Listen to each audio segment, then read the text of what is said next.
എല്ലാവർക്കും നമസ്കാരം. കൻഷിക ബൈ വിദ്യയിലേക്ക് എല്ലാവർക്കും സ്വാഗതം. ഇന്നത്തെ ദിവസത്തിന്റെ പ്രത്യേകത കർക്കിടകം 1 രാമായണ മാസം തുടങ്ങുകയാണ്. അപ്പോൾ അതിന്റെ എനിക്കറിയത്തില്ല കൂടുതലായിട്ട് കർക്കിടകത്തിന്റെ എന്തൊക്കെയാണ് അതിന്റെ ഓരോ ഘട്ടത്തിൽ ചെയ്യുന്നത് ഒന്നും എനിക്കറിയത്തില്ല. അപ്പോൾ നമുക്ക് ഇതൊക്കെ ഒന്ന് അമ്മയോട് ചോദിച്ചിട്ട് എൻ്റെ വീഡിയോയിൽ ഞാൻ ഓരോന്നായിട്ട് അപ്ലോഡ് ചെയ്യുന്നതായിരിക്കും. വ്രതാനുഷ്ഠാനങ്ങളുടെ മാസമാണ് കർക്കിടക മാസം. കർക്കിടക മാസത്തിൽ എല്ലാ വീടുകളിലും രാമായണം വായിക്കുന്നു. രാമായണം വായിക്കുന്നത് വീടിൻ്റെ ഐശ്വര്യത്തിനും സമ്പൽ സമൃദ്ധിക്കും വേണ്ടിയാണ്. കേടുപാടുകളില്ലാത്ത രാമായണം വേണം ഉപയോഗിക്കാൻ. കുളിച്ച് ശുദ്ധിയായി രാവിലെയോ സന്ധ്യയ്ക്കോ രാമായണം വായിക്കാം. രാവിലെ കിഴക്കോട്ട് നോക്കിയും വൈകിട്ട് കിഴക്കോട്ടോ പടിഞ്ഞാട്ടോ വടക്കോട്ടോ നോക്കി രാമായണം വായിക്കാം. കത്തിച്ചു വെച്ച നിലവിളക്കിന് മുമ്പിൽ ഉയർന്ന ഒരു പീഠത്തിൽ രാമായണം വെച്ചിട്ട് വേണം വായിക്കാൻ തുടങ്ങുവാൻ.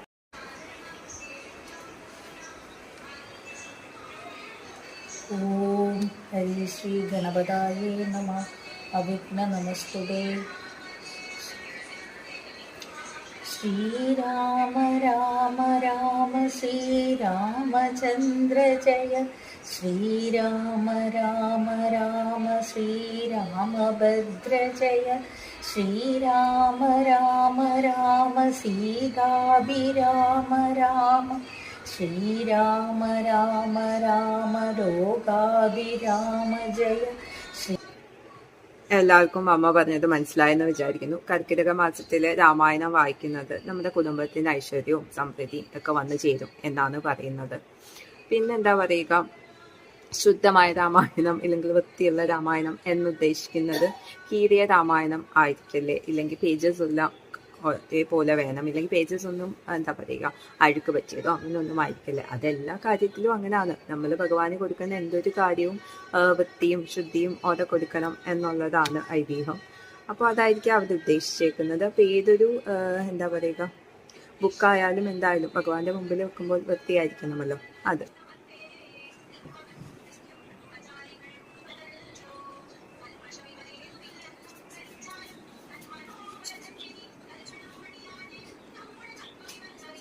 ഭക്തിയും വർദ്ധിച്ചിടും മുക്തിയും സിദ്ധിച്ചിടും എത്രയും രഹസ്യമിതെങ്കിലോ കേട്ടാലും.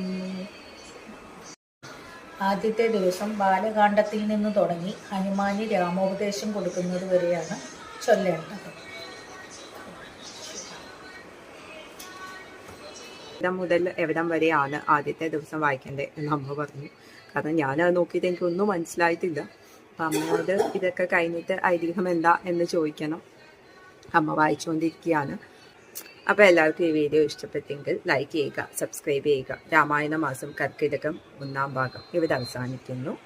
അപ്പോൾ ഇനി വീണ്ടും നമുക്ക് നാളെ 2 ഭാഗവുമായിട്ട് കാണുന്നവരെ നന്ദി.